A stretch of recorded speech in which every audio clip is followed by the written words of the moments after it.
Warwicke Newman, welcome to Australian Musician. G'day, how are you? Yeah, good man.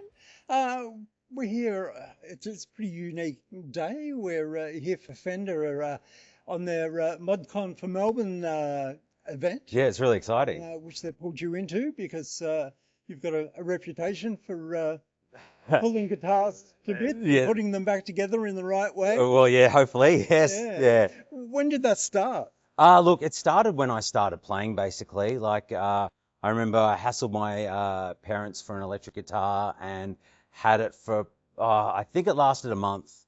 And then I started pulling things apart. I was always a tinkerer. So, yeah, I think I pulled it, pickups out, swapped pickups. I was always tinkering with guitars, pulling radios apart and trying to plug guitars into them. And yeah, so it started right at the start, basically. Did you do any education formally, or did you have mentors? Yes, I did. So basically, when I left school, I wanted to build a Marshall, basically. I wanted to build an amplifier for myself. So I started at uni, but they weren't teaching any valve stuff. This was the mid-90s. There was no valve. Valves were a dead technology at that point, and that's what my lecturers sort of told me. And then I was lucky enough, I blew up an amplifier and found this old guy, Jim McLeod, who used to run electronic shop, Line Electronics. And he took me under his wing, and basically I did an apprenticeship under him. So I did about 3 or 4 years where I couldn't touch anything but Fender amplifiers. So I fixed thousands of twins, deluxes, and then modifying guitars, doing all those sort of bits and pieces along the way. So, yeah. Who were some of the clients you've had over the years? Over the years, well, see, I also am a sound guy as well. So that's my other main profession. I'm a touring sound guy. So I get to work with a lot of artists through that as well.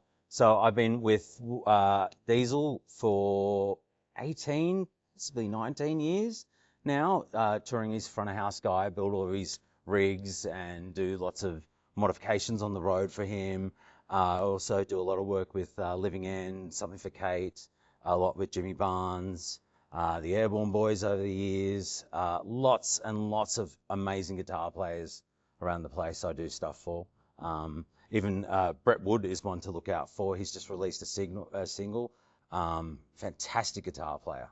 So yeah, I'm fortunate that I've got to work with all my heroes over the years. So what are some of the quirks of Diesel's guitars? What are the things that he likes? Mark's guitars are quite hard to play. So he uses 1256 gauge strings, tuned at standard, and his action is up a little bit, so he can get in and bend notes. So yeah, his guitars are a lot of people pick them up and they're really hard to play.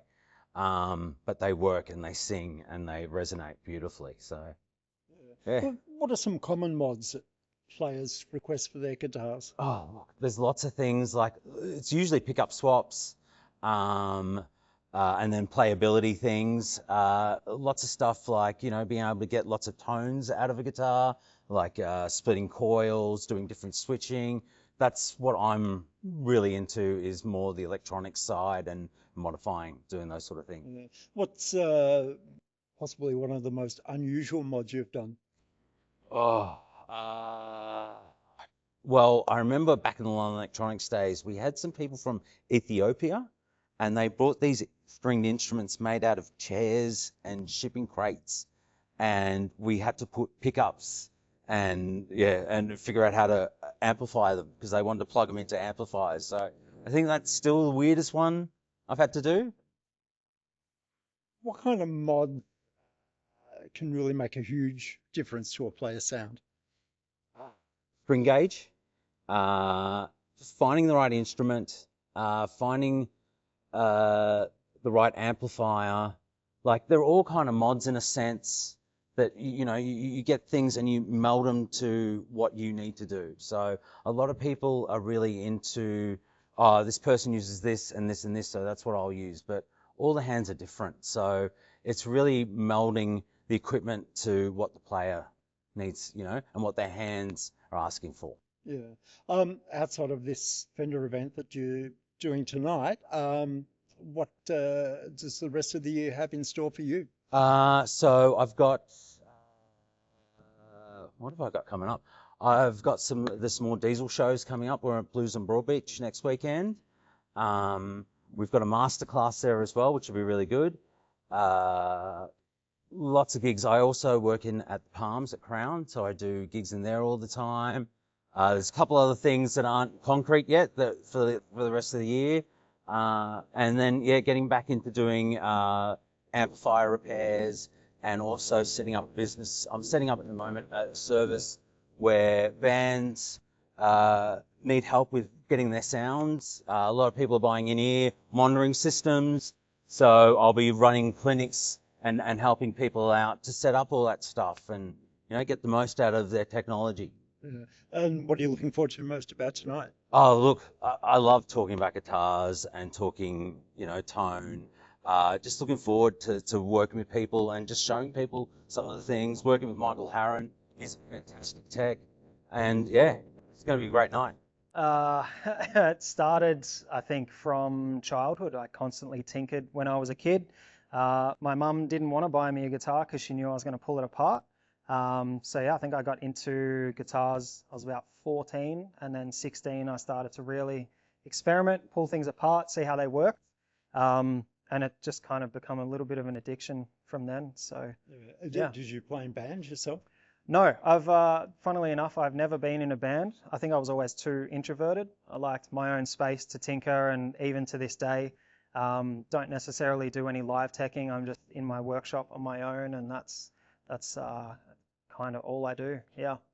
Yeah. So going from pulling things apart just at home, did you then have formal education or mentors?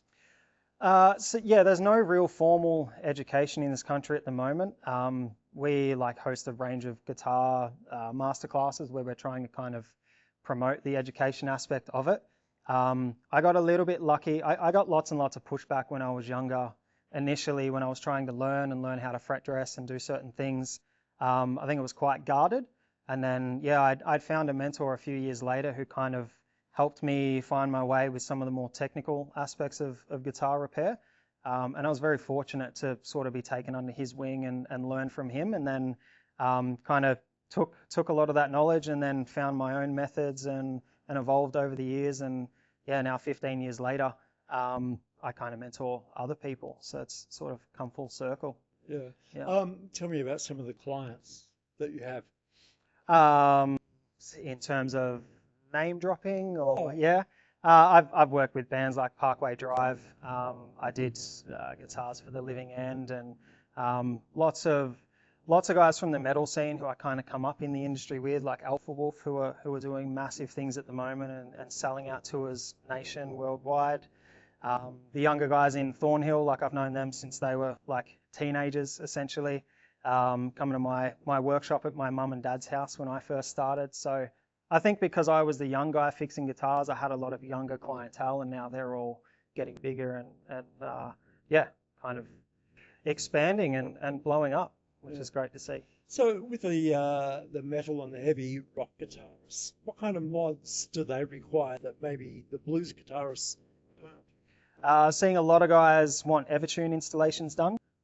They want to be on stage and they want to make sure their guitar's in perfect tune and not have to worry about anything, so that they can just focus on the live aspect and not, anxious about their instrument failing. Lots and lots of guys have moved back into modifying Fenders and putting baritone necks on them to play extended range things and down tune and that sort of stuff. And I think with a broad range of pickups, everybody's a bit pickup crazy at the moment. So they want that perfect sound, and there's the tone chase happening, which we see a lot as well. Yeah. What are some of the more unusual mods that you've had to do? I had a comparison in recently, and he wanted the neck pickup deleted, so we created an infill for that. Changed the neck angle so that it would fit an Evertune. It previously had a Floyd Rose, so we'd routed out a big square block in there and then transferred another piece of timber in, flattened it out, painted it, and then routed an Evertune. So it basically took it from a Floyd Rose to what looks like a factory Evertune install. So we like to make things look factory when we're doing mods. We don't want bits of exposed wood and stuff like that. Yeah. So How often should a working guitarist have his guitar maintained? For Melbourne, I tend to say our weather's a little bit bipolar. So I say every 2 season changes when we go through a hot and cold change. Every 6 to 8 months, I would have your instrument professionally set up. And then, you know, if you've got fret wear and stuff like that, that's a bit of a different story. Yeah. Is there a particular guitar that you're really proud of for the work that you did on it? It would be most recently probably the comparison I was speaking about. That was a big undergoing and it was quite outside of my wheelhouse. And we managed to make it look completely custom yet factory at the same time. Everything from, like I mentioned, the Evertune install to even routing the neck pocket and changing the neck angle so that it worked with the bridge that was going into it. Yeah, lots of stuff like that I'm doing at the moment I'm quite proud of. Yeah. Tell me about your business. Where is it, and how many are there other people involved? I'm located in Doncaster. It's just me who repairs at the moment. I have an offsider who helps me if I'm away teaching masterclasses. And then I have a business partner who's located in Brisbane who runs Akami Guitars, who we travel the country and we teach guitar repairs as well. So yeah, there's a bit going on. Yeah. When did Fender get in contact with you for this mod shop thing? It was about a month ago. Heath had messaged me and asked me if I wanted to be involved, and I was like, that's mind-blowing. Fender's the largest guitar company in the world, so I was very, very chuffed with that. So yeah, a month ago, he hit me up and asked me if I wanted to do this with Wes, and now we're here. It's very, very cool. And what are you looking forward to most tonight? I won't say the cocktails because I don't really drink too much these days, but certainly just modifying in front of a bunch of other people is something I've never ever done because I'm in my own surroundings. And although it's very different for me, I'm kind of looking forward to how people interact with that and who wants to come and have a look and a bit of a talk and stuff like that, because I like to talk tech.